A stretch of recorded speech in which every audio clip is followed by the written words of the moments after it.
So I think Kol Be'ish is a bullshit halacha. He said, from now on, you don't exist. And every time, let's say I would pass him, he would walk right into me, kind of like as if I'm air, I'm not there. Anything I would bring to the table on Shabbos, he wouldn't eat from, because I don't exist. You got married with Yoely Weiss, which is an old friend of mine. I once asked my uncle what he does, and my uncle said, don't have to arbeit for the CIA. One time I actually came to sneeze to a gig, and everybody was upset. They're like, where's your normal Hello Kitty outfit? I mean, if I'm going to be upset at the system, I'm going to be upset at God and be upset about how my life was, but...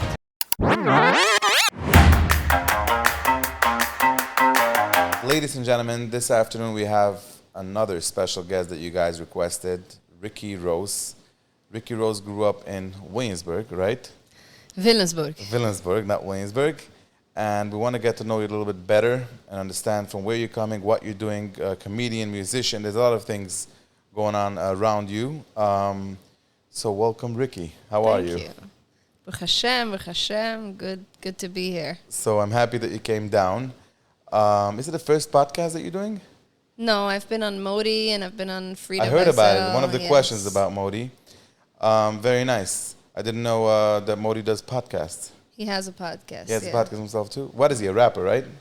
No, Modi's a comedian. Modi's a comedian? You don't know Modi, the comedian? I know his name, through questions that people sent in. I don't know. Oh, he's amazing. You have to go see him. Yeah, he's so funny. Okay, comedian. Yeah, he's very the good. best. So, Riki, talk to us. How old are you?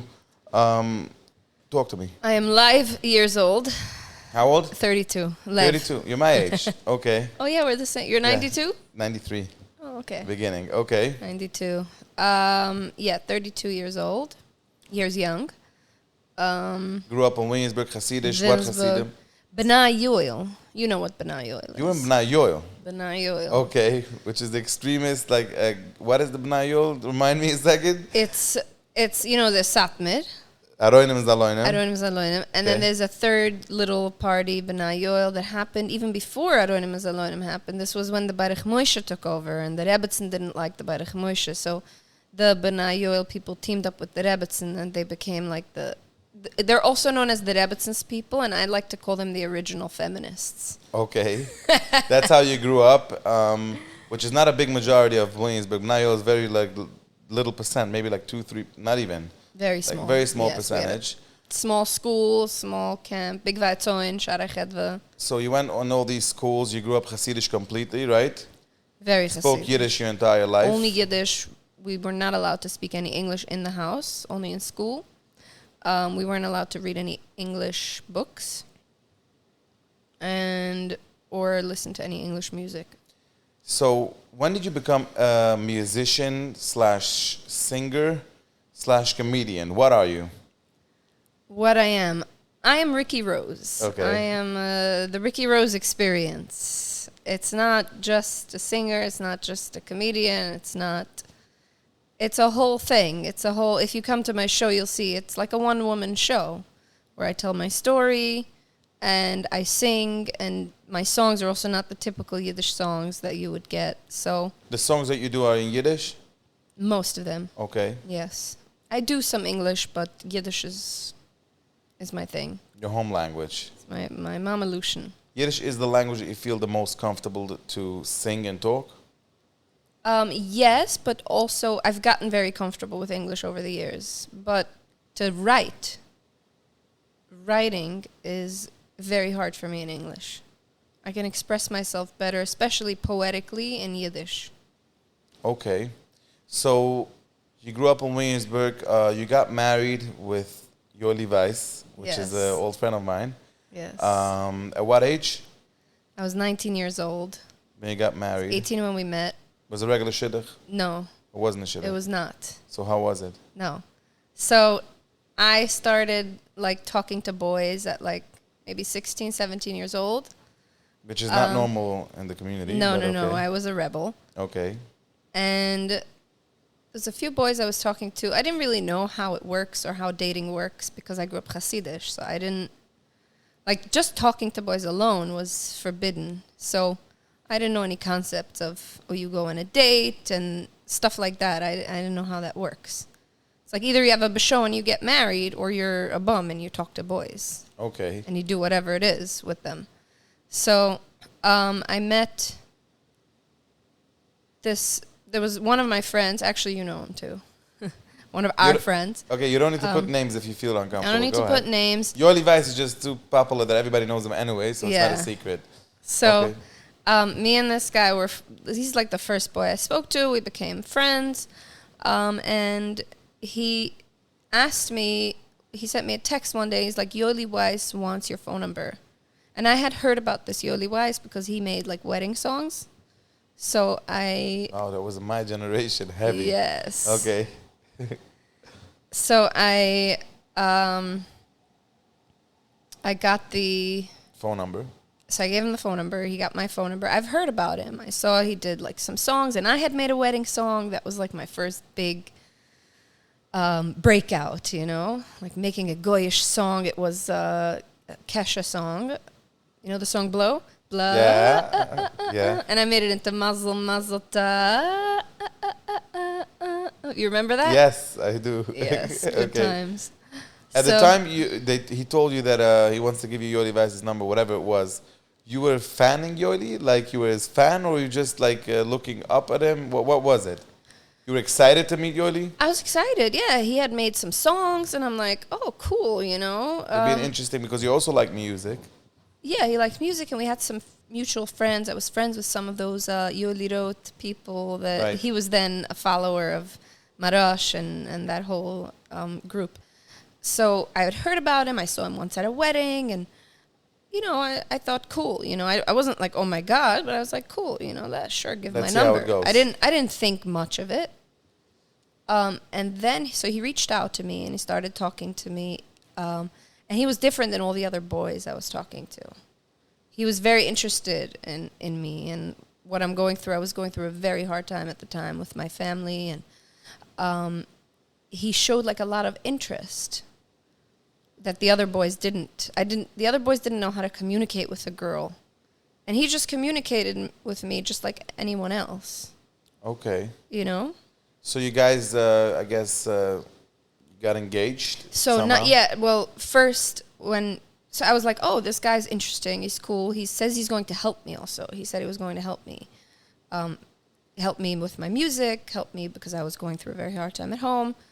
So I suggested, what if we just get married? He's like, wait a second. We don't know each other yet. Let me take you out on a date. What? Yoely knows the game. Okay. I didn't know Yoely. He knows.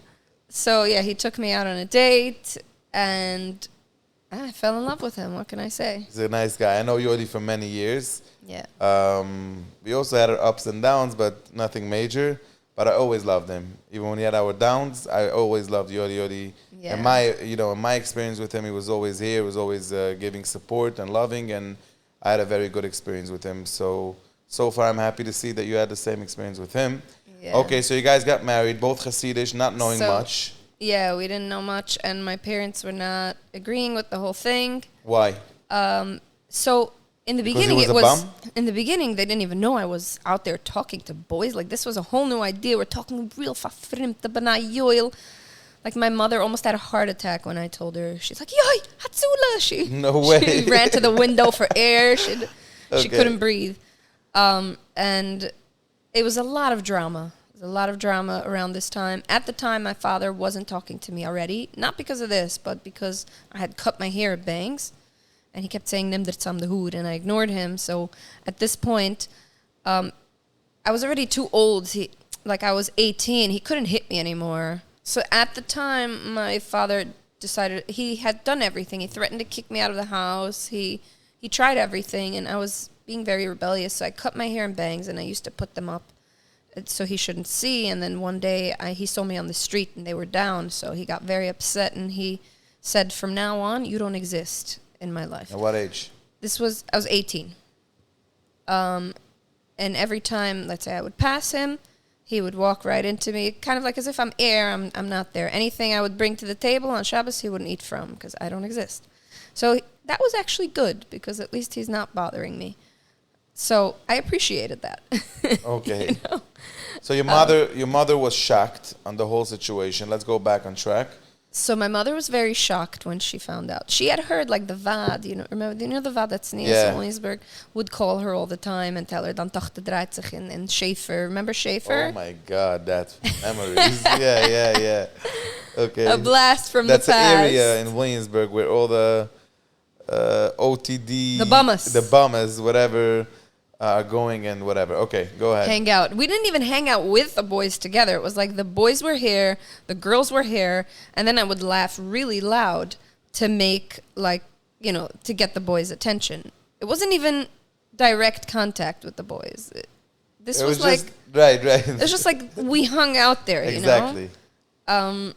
So, I don't know, the Vad, I guess, called my mother that sie draait sich, that I'm hanging out over there at Schaefer, which was known to be one of these places. You shouldn't hang out. And that I went to, remember Itzu's? I think it's called Itzu's. Or like... I don't remember. The pizza place on Lee Avenue. And anyway, there was Grill and Lee. There was Chocolate Wise over there. Yeah, the Chocolate Wise area, I remember.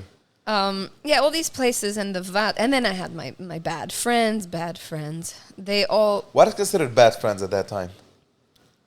Someone who has like veilig cup, someone who has ideas. Not necessarily going out with boys, even just thinking or talking about Exactly. Okay. Yeah. So they know, like they would call it fadorbene. Right. She hung out with the fadorbene meidlich. Right. Fadorben means like rotten. And you had kind of a connection with fadorbene meidlich because you were on the same page, I'm guessing. I didn't fit the mold. I didn't fit the mold of the good Hasidic girl. I never did. How long are you dating him until you get engaged? So then it took a while. It was only 2 months, but from when we decided we're going to get engaged till we actually got engaged was also a month because there was so much drama. Then I told my father, first we tried to have like a fake shadchan call and pretend to read the shidduch. Oh, okay. But my father said, Rivkala, I don't have a daughter, Rivkala. Like, because I didn't exist, right? Right. So he didn't want to hear about anything. So there's no one to talk to. So the guy said, they're already seeing each other and they're going to get married. And that's when my father switched up. All of a sudden he became my best friend. He's like... Which is pretty nice. Yeah. It's not a bad thing. It's a good thing. He tried to win me over and he promised me things if I don't marry him and I put on a spitzel. When I get married. He's like, met dich treffen, a bucher, stond in a spitzel. Oh, he wasn't pro the shidduch. No. He said, leave Yoli, don't marry Yoli. He's like, if you leave him, I'll give you this, this, and this. And if you wear a spitzel. And I was like, no way I'm wearing a spitzel. I never, ever in my life wanted to wear it. I hated it always. No offense to anyone who wears it. I personally, it's like traumatic for me. Technically, we both respect spitzler, so yeah, no issue with that. I have sisters and sisters. You don't like it. Okay. I just don't like how it makes me feel. Now, because I can wear it now, sometimes for fun. Hipster style? Okay. Because I'm not forced. But when it's forced, anything that's forced onto me, I can't deal with it. It's like today, but me too, I put film today because it comes out of love. Exactly. When I used to feel that it's like you have to, you must, whatever, like nobody must, nobody's going to force me on anything. But I get what you're saying. Okay. So my father's obviously very obsessed with spitzler. He wants all his kids to wear spitzel, and I said I'm not going to wear spitzel, and I'm going to marry Yoely Weiss, and... This is the story. And that's it. And we tried to convince him for a while, and it didn't work. So one Motzei Shabbos, I didn't come home. Before Shabbos, I packed a bag. I sent it to a friend, and I didn't come home. I went out for Shabbos, and I didn't come home. And I called them, we're getting engaged tonight. So my father said, either you come home right now, or you can never... Come back. Means you can't step through the threshold of my door, ever. And I said, get and beat him, I'm getting married anyways. This is it. There was phone calls, all the uncles, my grandfather, everybody was trying to talk to my father. Nothing. We posted a picture. Everybody knows the picture, me with the blue coat. Okay. And we got engaged. And then we tried to bring him around, but he wouldn't come around. At some point, he agreed to come to the wedding. And he came to the wedding, and that was it. And then I never heard from him after that. When I tried to come, he kicked me out. He Till today? did not let us in the house. Yes. Even after the divorce? Even after, Till today, You're not in talking I terms don't with him. exist. And your mom? Yeah. My mom, I talk to her sometimes. My father won't let her talk to me, so she can only talk to me when he's not around, which is not often. So. All right, that's not so cool. So let's understand. So you got married. You got married to Yoely Weiss. Yes. You were always musical, but at that point when you got married, you weren't public. Meaning to say, you didn't sing in public. I don't remember that when you were very young, 18, that you were singing already on Instagram. I think everything happened after you got married.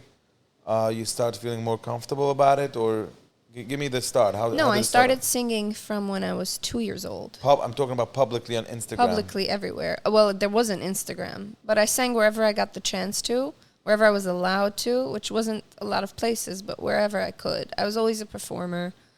But when I met Yoli, he had told me he was going to help me with my music and whatever. And in the end, he didn't really, because he felt like there wasn't much opportunity for a Hasidic woman singing in Yiddish. So it was like kind of, he wasn't motivated. You were fighting that dream. You wanted to continue and do it, right? Was he against it, or you just... He wasn't against it, no. He wasn't against it. I was slowly, like, discouraged. It's not all on him. It's on me, too, because I was easily giving up and was like, yeah, whatever, I'll focus on something else. And then I got into, like, writing. I wrote for the Fuvits. And I got into, like, makeup. And I did all these makeup videos. And I got into fashion blogging. And I was doing, like, a lot of that. Taking pictures for, like, modeling for my fashion blog. I was doing everything. I sang here and there, but not a lot. So when is the first time you got your gig? I always For had money, one for gig money. here, one gig there. Like, for money, like I said, when I was really young. Like, I sang once for Bais Tzapoy to play when I was 12 years old. Oh, wow. Skver wouldn't... No, I meant to say, like, were you already big and more people know about you? And I don't think there was one first one. It just all happened really slow. There was one time I sang while I was still married. I sang on this cruise. It was called Schmooze and Cruise. Only for women? Only for women.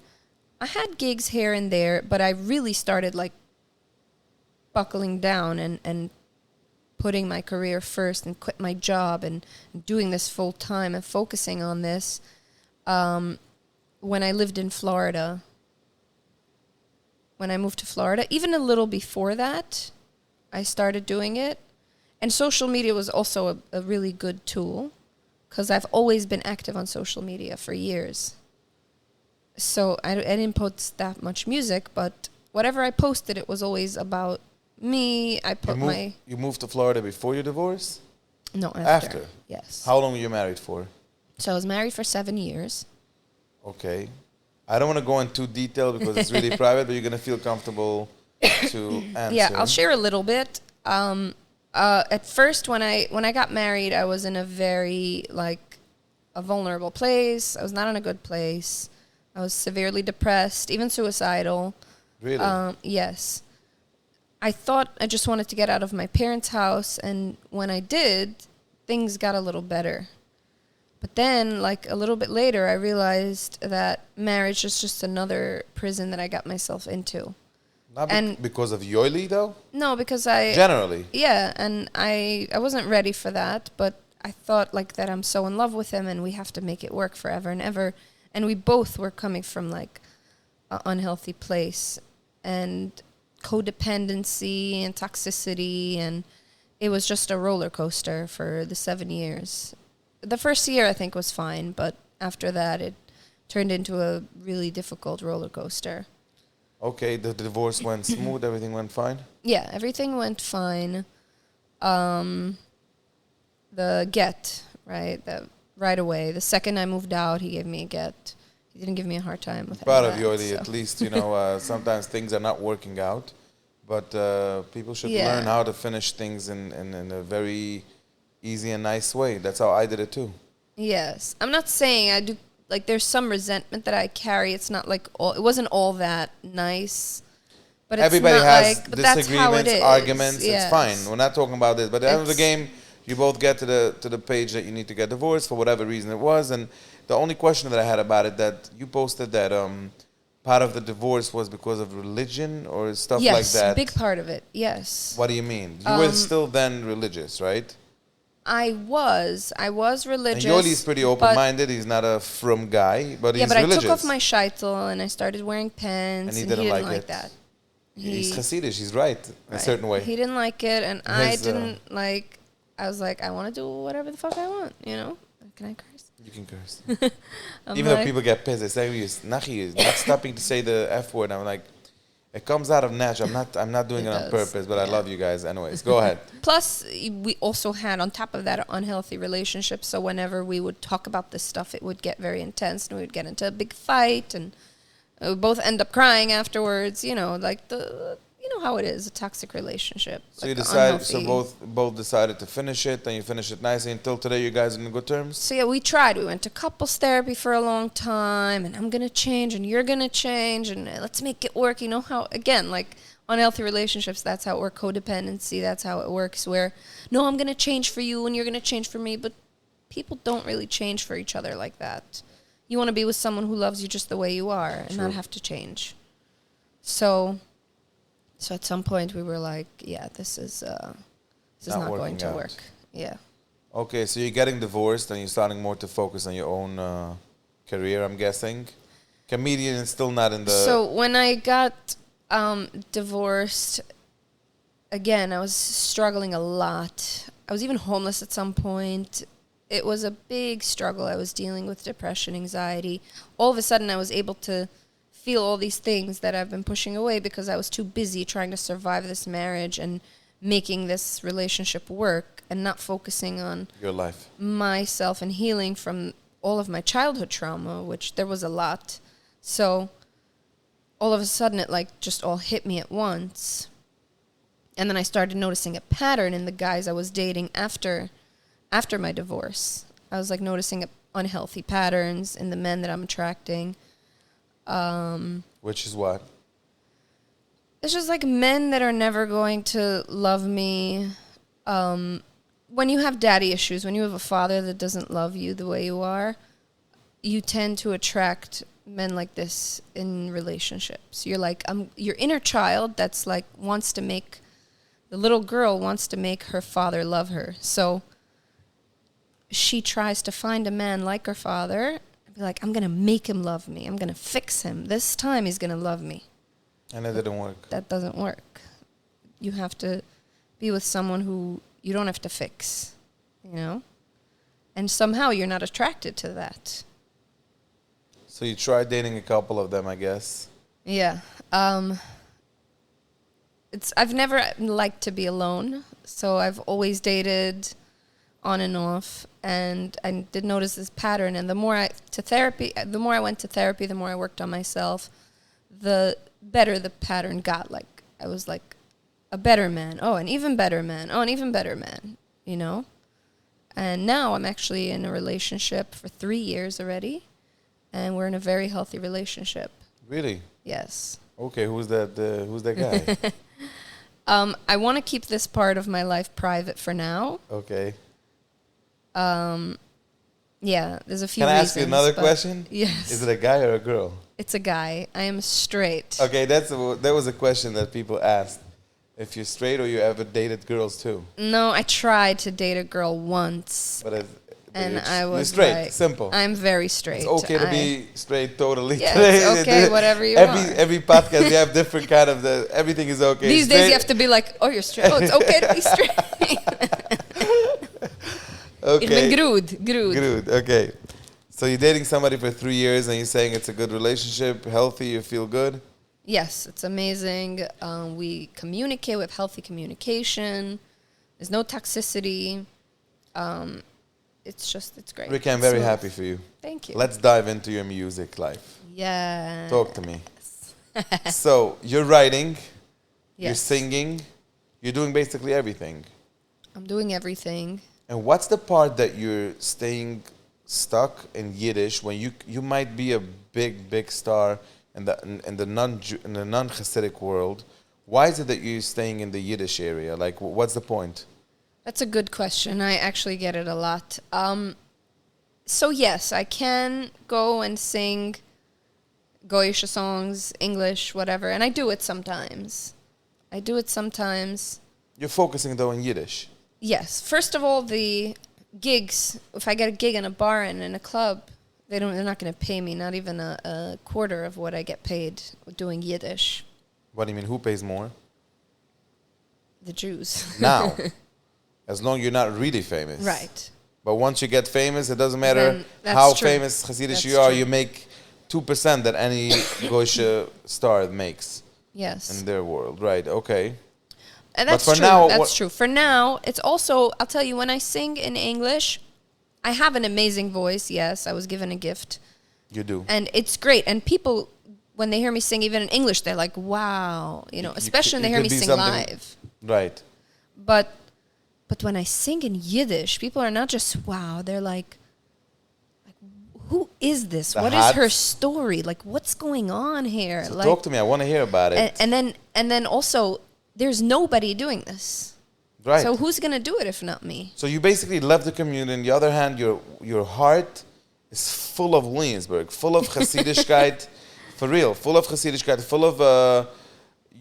You're always like, I feel when you're singing and I watch you singing, I feel like your heart is really talking. It's so in what my is DNA. it about? Explain it to me. It's mamish in my DNA. It's like You can cry when you're singing emotional songs. sometimes, yeah, So you're still very connected. very connected, yes. And sometimes I'll even sing songs that I don't even believe in, and I'm like. Like what? Like there's this song from Yom Tov the Yid Gimel, the Dratzen Imamins. Not that I don't believe the Dratzen Imamins, I do, but to a certain point, I'm like, okay, Tchis HaMaisem, like the Toitegein Aufstein, or Mashiach, the stuff like that. It's like, Other yada nine. Adi Yada Nish. As of mine, I'm skeptical about it. Right. But you still sing it because you like it. Yeah, so when I sing it, it's like, it's like, Hoi ani mame, ich gloib in dem. You want to give us a Als part? der Go. Beure gewünscht soll sein Shem. Hat beschaffen alle Sachen, in wuss es passiert, tut es machen.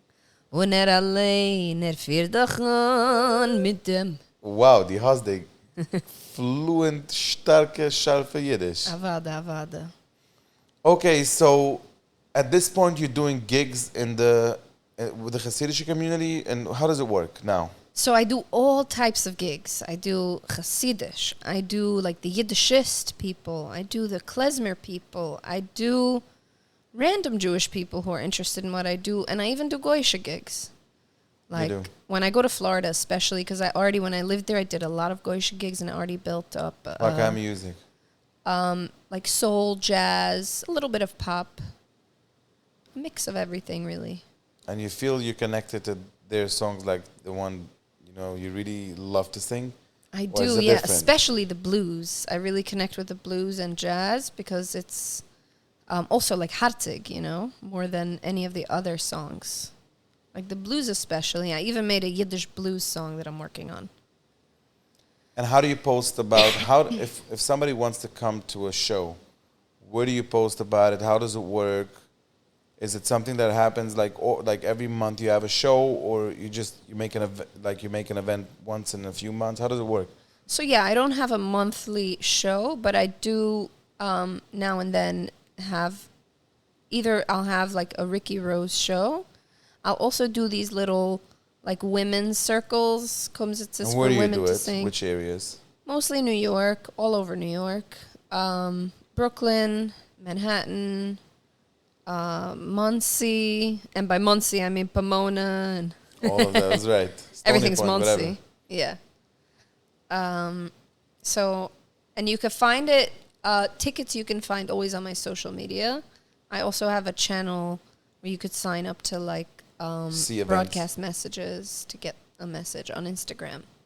And I have a website now. Ooh, sound is like the Leah website? Forster. I have a website. www. She was here, you saw it? Yeah, it's really good. She's so nice. I She's love the her. best. Bless. I've known her since I'm 17 years old. She's the really, really, really nice girl. I love her. Yeah. So I you wanted could to go ask to my you- website, rikirose.com. Oh, that's what it is? Yes. Spell it out, because people are telling me sometimes, somebody wrote that it's a little complicated sometimes to find Riki Rose's stuff, because when you put Riki Rose, Rick Ross comes up and a lot of stuff from Rick Ross. So Yes, maybe Rick Ross. exactly. Give them the website. So It's Riki, Riki, Rose, ROSE.com. and everything is Simple. over there happening. And Everything's updated there. And I also have my Instagram, which is Riki, RIKI_Rose. what's up with your sisters? I did see some videos. I see, first of all, that music is in your family. Yes, my Everybody entire family sings is and everybody musical. sings nice. So what's the deal? When you do shows, you bring them always up? No. My sister wouldn't sing for a mixed crowd. She would only sing for women. So I only bring her up when I do women shows. Okay. Are they accepting you? Yes. The sisters only, I guess, not the parents. Only my father. That's it. Your mom? My mom also, but it's complicated with my mom. My mom doesn't know You that want I'm... to talk about your family a little bit? Or bit. it's something... Yeah, my mother... Whatever you feel uncomfortable, just, ignore. For sure. My mother doesn't know that I'm not religious. Till now. She thinks I'm a little Madid and whatever. When you go see her, I don't know how often you go. I only see her at like a third party event. Like if my sister is making a bar mitzvah, I see her there. And how do you go dressed like over there? Oh, no, not with these. So you wear something... Not with Teresa Nahoizen. Right. You wear something like to respect the... Yeah, I wear a long dress, a shaitel. You wear a sometimes shaitel even too? a tichel. Yes. Really? Yep. I didn't know that. Yes. Very nice. Respecting them. Yeah, of course. Okay, so she doesn't know about your life. I mean, your sisters probably know about everything, right? Yeah, my siblings all know. They don't care. You have brothers? I have brothers. How are they care. taking it? So 2 of my brothers are very frim, so they're not, like, I'm not super close with them. They don't have a problem with me or anything. We're just not, we're just Not on the same close. page. And then the rest of my 2 other brothers, I have 4 brothers, are like, one of them is in the videos that you see.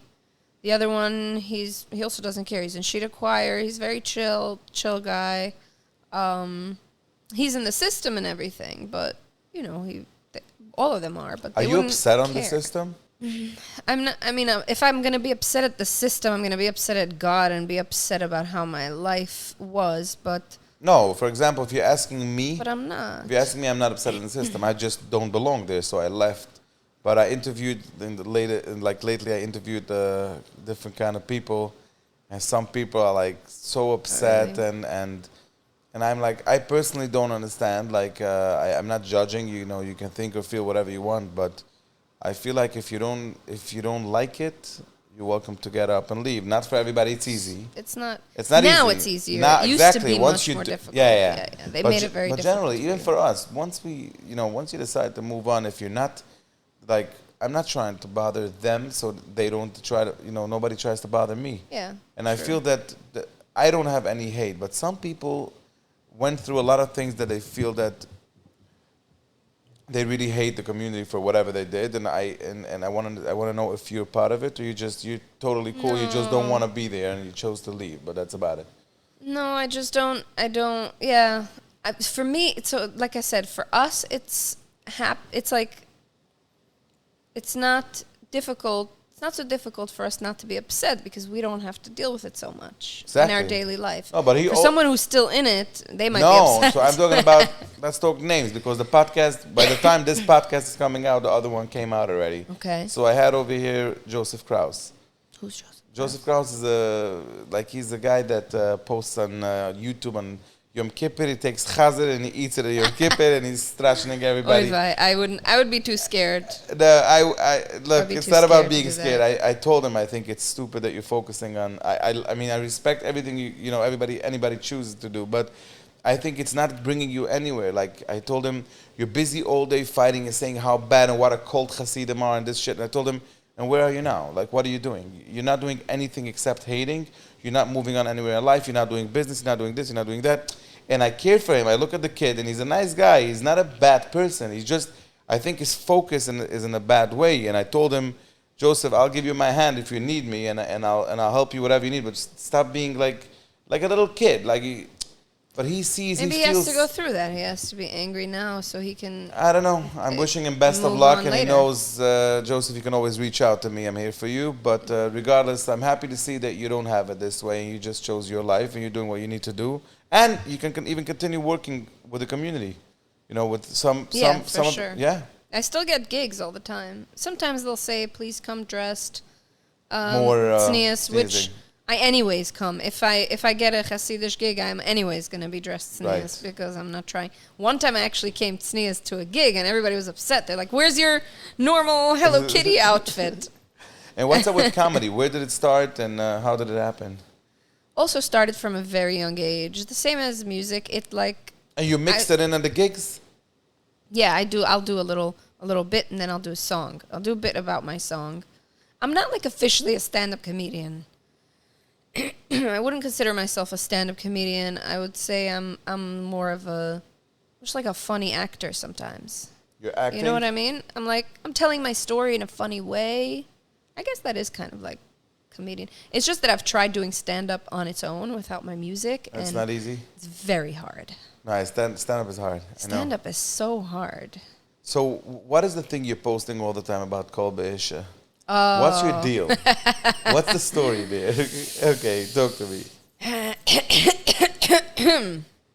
I'm in it. So I think Kol Be'isha is a bullshit halacha. Okay. It's patriarchal, and unfortunately a lot of the things in the Torah are. And I know I'm going to get a lot of hate for this, but listen, I don't go by everything in the Torah, so it's not such a big deal to me. I can go and sing wherever I want. I think Kol Be'isha is not. It's not what you're saying. Rabbi Ovadia Yosef used to say that you're allowed to listen to woman's music. He used to say it in a way that if you don't know how she looks like, but it doesn't matter. The point is, he gave you. If you don't see her, it's stuff all like these that. Restrictions. No, So I want you to see me when I'm singing. You know what I'm saying? You gotta see this. No, but mean to say the fact that it's not about you against the Torah. It's how you read it. You know. Yes. If it would be. It doesn't exactly. It's not necessarily against the Torah. There's so many loopholes. Judaism is all about loopholes. I like it. All the time. I love loopholes. Like this Rambam gesagt so in der Rambam gesagt so Ramban Rabbeinu tam nicht auf der Welt noch kein besserer tam. Verstehst? So if you want to really bring Torah into it, yes, there's many arguments to be made against the halacha. That's number one. Okay. So what are you trying to post about it? Number two is a Torah aside, you know. Okay, let's say for me it's not such a big deal because I don't keep by everything in the Torah. You're not religious now, completely? I keep kosher and Shabbos once a month. You try. So Yeah. you're not against it. It's more like I feel connected to it, but it's not like I believe in a religion where it's like you have to, you know? Right. Anything you want to do from love, and that's It's like what flowy, yeah. And that's what I always say on myself. I'm very pro everything, and I love everything, and I love the Shabbos, and I love everything. But let me do it on my speed and on my way, and not feeling that I'm doing it because of you or because of somebody explain me what. Right. And I want to do it more from love and more from connection to God, and that's what I do. Very nice. Okay, so you're kind of half religious. So like I'm doing that, yeah. whatever you can. That's good. Right. Yeah, I'm not like strict about things. After October 7, I was like, okay, I'm not going to drive on Shabbos. And then for a while, I wasn't driving on Shabbos, and I was missing out on a lot of stuff. And then I was like, You didn't miss out. We all know that it's same parties every Saturday, same restaurants. no, I was missing out on Shabbos Sidus. Oh, you realized that you missed out until now? Yeah. So you mean you were happy that you keep Shabbos because you're doing the meals? I don't understand. That was it. I was missing out on a Shabbos meal that's happening in Muncie, and I can't drive to it. Oh, that part. Okay. Verstehst? Okay, but so where did you do your meals? By yourself? Yeah, whatever. I lived in Long Island. It's like, what is even happening? There was not much going on there. And I'm like, you know what? I'm just going to start driving again. And this Pesach is when I started driving again. And I went to... Oh, for a long time, I went to though. this side of here, and I went to that side of here. And I want to talk to you by the side on the subway. What the fuck is the that? Subway... I went to the Subway Seder. So what was it? Kosher Dills. Okay. He's amazing, by the way. He's a rapper. And he does this thing. Now it's the second year that he does it. Subway Seder. He makes a whole Seder on the subway. How does it work? It's not like a Hasidic Seder. Obviously, It's very explain different. me about how it works. But it's very cool. He has a whole group of people that he brought together, including me, And we set up a table, we set up a Seder plate with cups, and we did the whole thing. We did the In 4 the subway. cups and the matzah muted. Nobody's all that stuff. bothering? No, everybody joined. It was so much fun. You ever saw the Thanksgiving dinner on the subway No. that they do? So it's like kind of like that. They have like a How many Thanksgiving people were dinner you on the there? subway. There was, so a group of us, maybe like 20, 30 people. And then people kept coming and joining and like staying or leaving because it's a train. People come Right. and go. So it was a lot of fun. That sounds very interesting. Yeah, and then I got to sing a Yiddish song. Amazing. Wow. Okay. So basically you were holding Yeah, now so we showers for were 2 talking years about Kol almost. Isha when I get back Yeah, to that. back to Kol Isha, yeah. First time somebody got me back on her own subject, but good. Yeah, I'm this happy. is an important one. Because we can argue about this all day, honestly. Like, I get so many messages from people, halacha this, blah, blah, blah. But it's like, you're forgetting there's Hasidic women. You don't know how many who can sing so beautifully, and you'll never know. Now when I'm thinking about it, it's very interesting to see the talent that you probably have. You'll never know. Not just singing, any talent. It's not even about just Kol Isha. It's just about women expressing themselves in artistically, creatively. And in the Hasidic world, even in the not Hasidic world, it's in the Orthodox world, the women, they're kind of a little bit oppressed. They'll tell you they're not. And they have a right to say that. I can't really speak for them. But I get many messages from women who say that they do feel oppressed. That they want to So sing who's or they speaking want for those women? Right. Me. So I'm speaking for them. People tell me, thank you for saying things that I wouldn't dare say. What is the things you still miss from Williamsburg? I Williamsburg, I am Chayigur, as weinen dorten feine Yid. And now answer me. This is on my the third question. Yonte Velech song I do. I know. What is the things, the places, the whatever you miss? Williamsburg. And how often you go there? So I live in Crown Heights. I'm not so far. I'm there all the time, getting my challahs, kokish cake. The all real gittas. stuff. Yeah, the good stuff. You can't get out of it, huh? No. Just like me. It's great. Forever. So the food is definitely a big thing. That I you don't miss? know. Williamsburg has a vibe. More than Borough Park. Much more. Yeah. I agree. I didn't like living in Borough Park so much. When I was married, I lived in Borough Park. Williamsburg is something special. It's like, I don't know, this is Williamsburg. I can't even describe it in words. It's like, it's like a schmack. It is a It's schmack. right. At this point, I believe you like more North Williamsburg, but Williamsburg is about... No? No? Williamsburg. I like the area of 12 Chairs now more. You know where 12 Chairs is? Yeah, no, not my thing. No? No. It's nice over there. Yeah, it's nice. Let's talk about your weight journey. My weight journey. You Falira lost a profundo. lot of weight. You lost a lot of weight. What did you do, and how do you keep it? Like, what are you So doing? I actually shared a video on Instagram about it, like a short one. I was talking about my transformation. So I never had any body images, like any like issues with body image. I never thought, oh my God, I'm fat, whatever. I always looked in the mirror and I was like, ooh, Yeah. you look cute, you know? You like yourself. Yeah, always. Even when I was, 100, the most I was maybe 190 or 185 or something. I never really weighed myself. I just know going to the doctor that Right. was the most that I weighed. And But one day something happened that you decided to do something about it and lose weight. What was no, it? I never decided to lose weight. So what That's was it? so people don't understand. I decided to just change my life. And losing the weight was a result. So I never how? had an issue with my weight. Like I never felt like No, I but needed to lose. I also I don't know if you see, but I also lost a lot of weight. Oh, you did? 55 See, I don't pounds. see these things. No, Dan. but you didn't see me generally in a long time. Okay, that's true. But I made a decision. For me, it was also I never gave a shit, and I was always happy, whatever. But one day I was like, I walked for 10 minutes, and I felt like I'm not able to breathe. I'm like, I'm 32 years old. I can't walk for 10 minutes. I was like, fuck it, I got to take care of it. So I took myself, I started doing exercise every day, gym, and eating healthy, and eating, fish and everything, not bread, no sugar, whatever. So it's a transformation that happened on the inside first, and then things. Basically, I was living in Florida. I was in a very not good place. I was severely depressed. My whole life I've been suffering from severe depression, anxiety, panic attacks. I've been on and off meds. Now I haven't been on meds for like 2 years, and it's been really good. I haven't really been depressed, thank God. I still get panic attacks, but those are like manageable.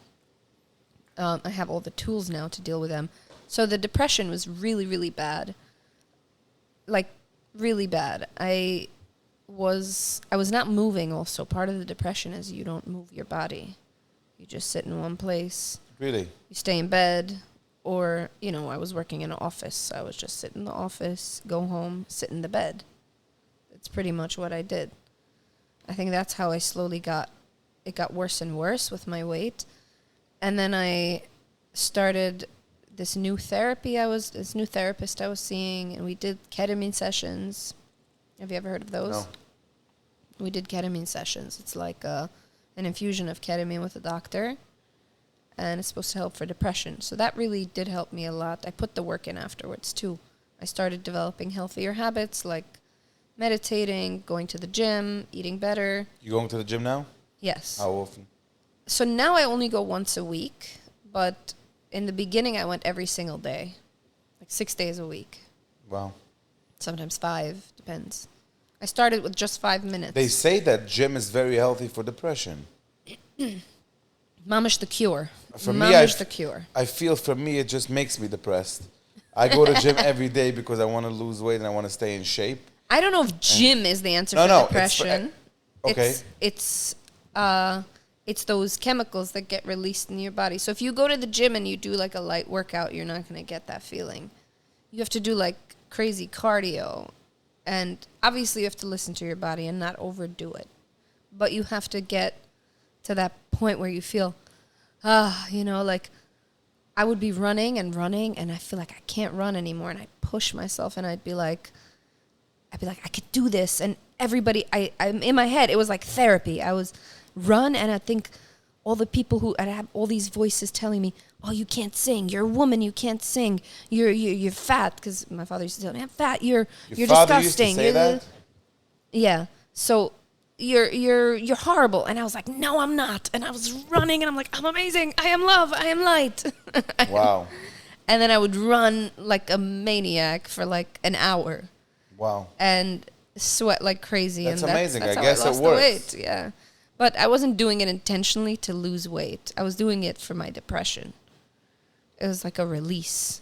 And now I'm at a point where I'm trying to gain a little bit back. I think you look amazing. Thank you.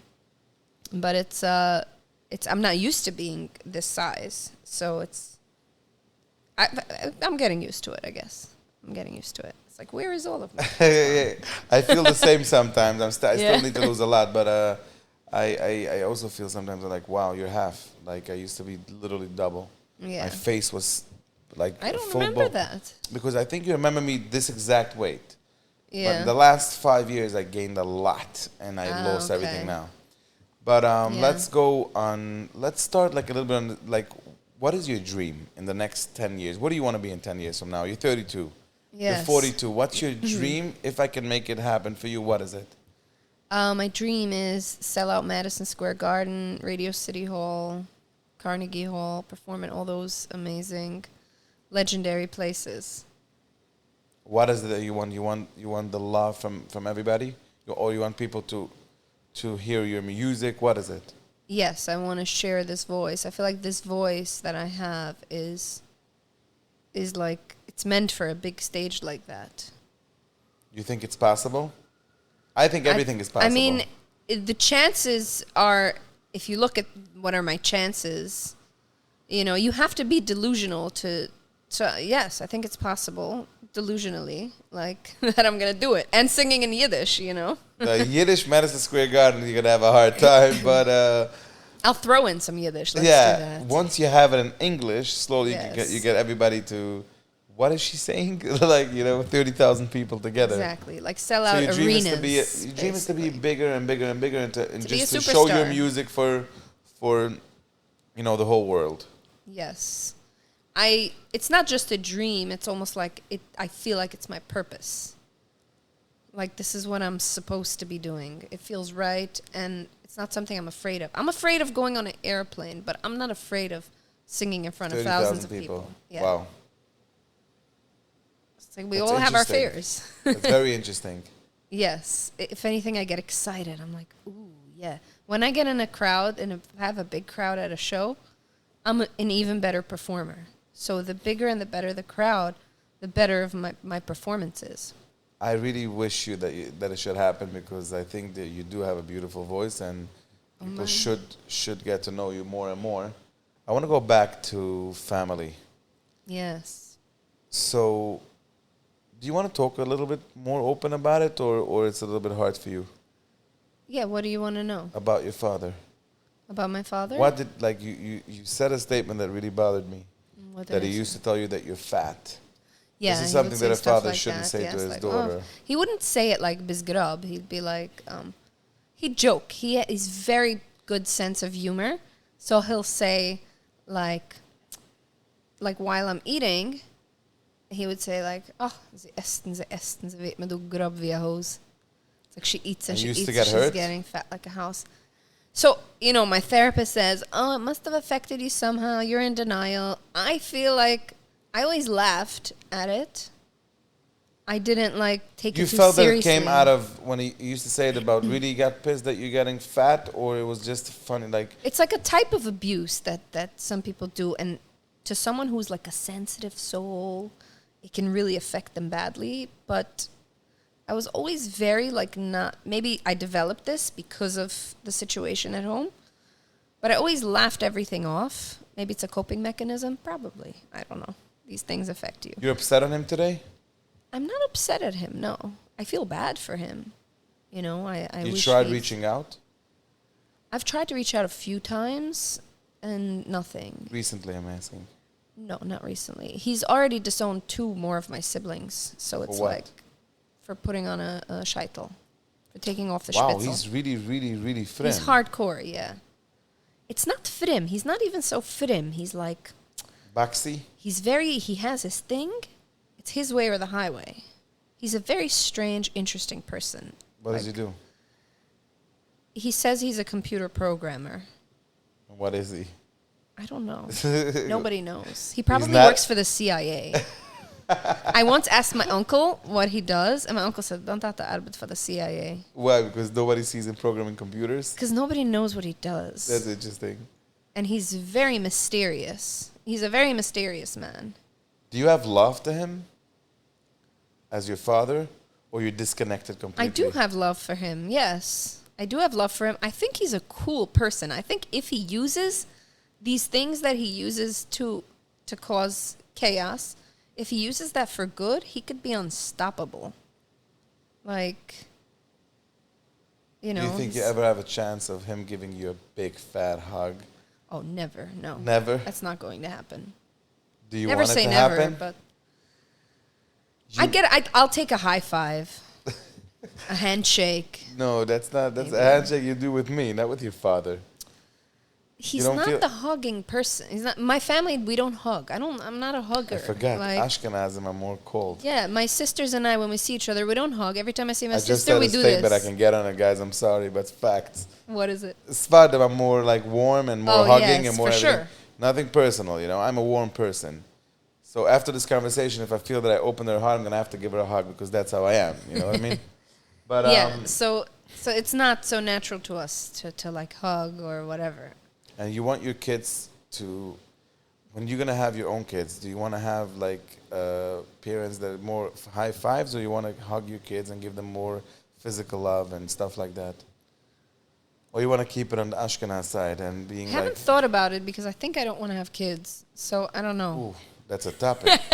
You don't want to have kids? Why is that? I don't know. I mean, I do and I don't. But I'm 32 and I have to make a decision soon.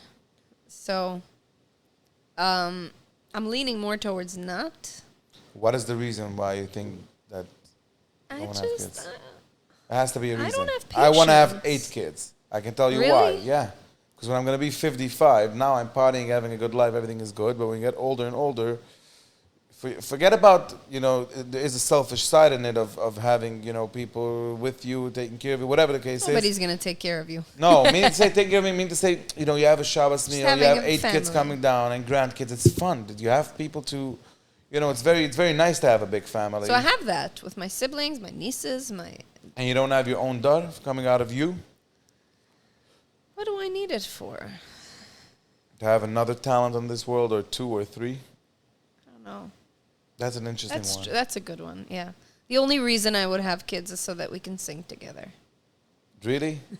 Wow. If they don't know how to sing, bye-bye. Send them for adoption. Yes.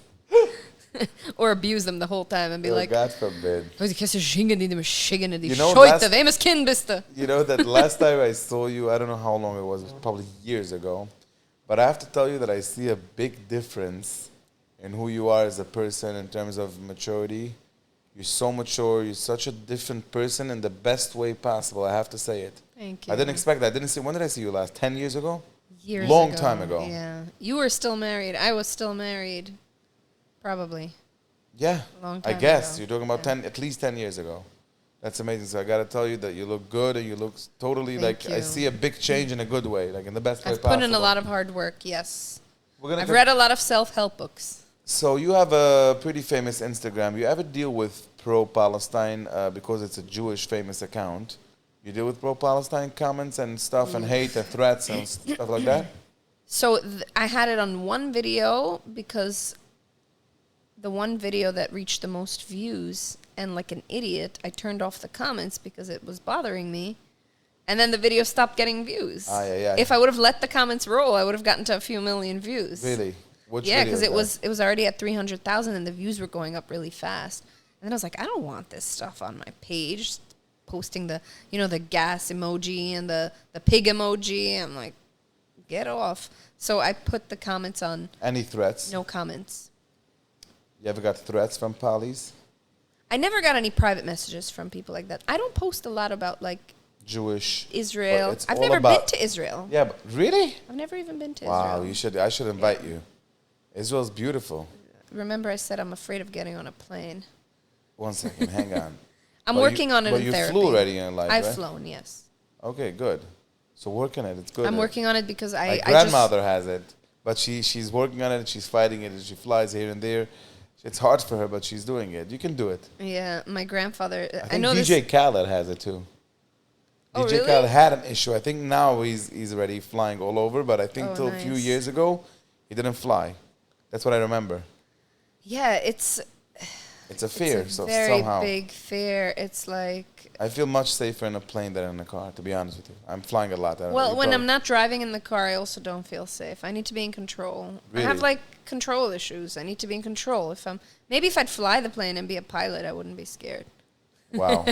You know what? I don't want to go into details about your boyfriend that you have. Okay. But maybe let me ask you a question. Are you guys getting married soon, or it's going to that direction? And what does he think about not having kids? He wants to have kids? He wants to have maybe, but he's open to whatever. He understands you and he might... Yeah. Marriage, not right now. We're in a very serious relationship. Everything's 3 fine. years is a long we time. We don't need. I'm in my life from now, anytime you're gonna see me 3 years full in one relationship, I'm getting married to that girl. I don't need 3 years. Even 1 year, I'll probably get married. For me, it's hard to keep relationships. Yeah, no, we're waiting for a lot of things to happen because he lives in Florida. And I met him when I lived in Florida. So now we're in a long distance relationship. And Does I don't know it if work we can or get not? married like that. This It works long-term great. relationships works or not? It works great for us. I don't know. It's not easy.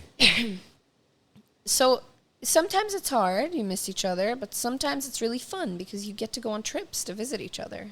I visit Florida a lot. He visits New York a lot. So we get to go on these trips. What topic is important for you before we're going to finish the podcast that you want to say something? First of all, I would like to ask you 2 things. I always ask about every podcast. People don't know about you, which is people like to know something that they didn't think or whatever the case is about yourself. That's the number one.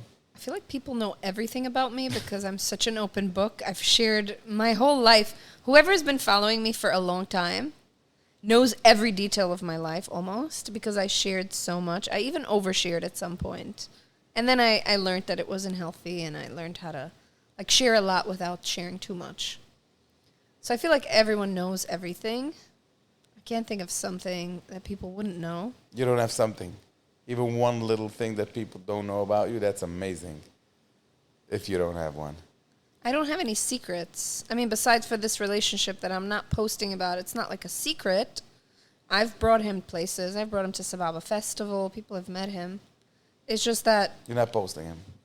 Yeah, because, you know, it's... I want to keep that part of my life separate.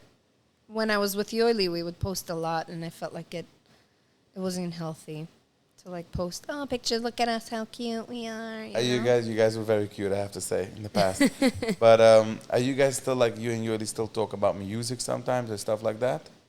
We talk like once a year, like you know, I happen to be, Shoshana. I love his stuff. Yeah, I love his songs. He has good stuff.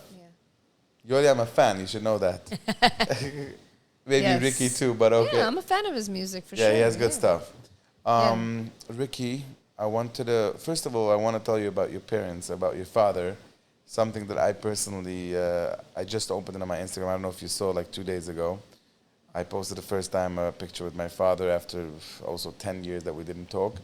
I want to tell you that I encourage doing a closure before sometimes it's too late. So I recommend, because it just makes you feel like you cleared air. And it's healthy, so I'm just recommending it. Think about it. And, you know, not even, it could be that, you know, you're 100% right on everything you're saying, and I believe you. Still, it's not about him, it's about you. Right. And I highly encourage it. It's a good feeling. And except that, you're an amazing person. I was very, very happy to have you over here. Thank you very much. If there's anything else you want to say, now's your time. Don't forget. If you want to invite somebody, like if you want to invite viewers to a show that's coming up. Yes, please stay tuned for the next show. I'm working on another show. And also you can hire me for private gigs. Like I do a lot of birthday parties. I even did a Sheva-bruches, 2 really? Sheva-bruches I already did. Chassidische? Chassidische. But how?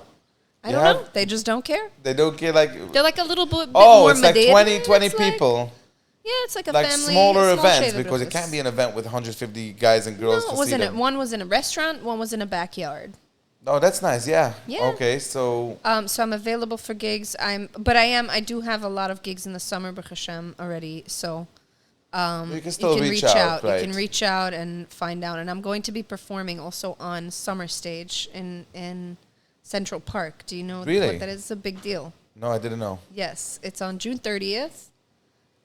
I believe it's June 30th. Next month. A Monday. Okay. It's on a Monday. And it's a big Yiddish concert that they make. It's going to be like 4,000 people there. Wow.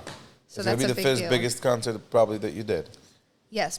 I've done big shows before, but this is going to be next level big. How do you feel about it? I'm very excited.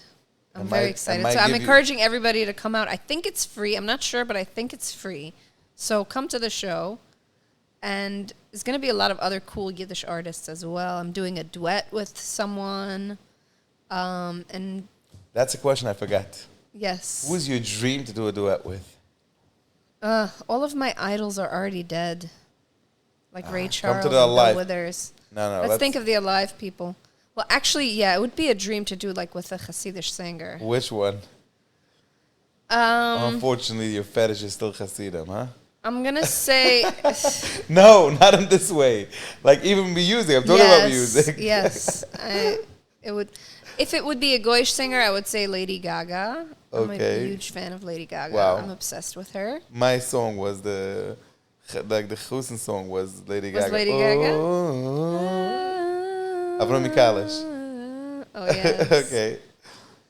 Oh, I love Lady Gaga. Lady Gaga, and from the Hasidic singers? From the Hasidic singers, it's a tough one to...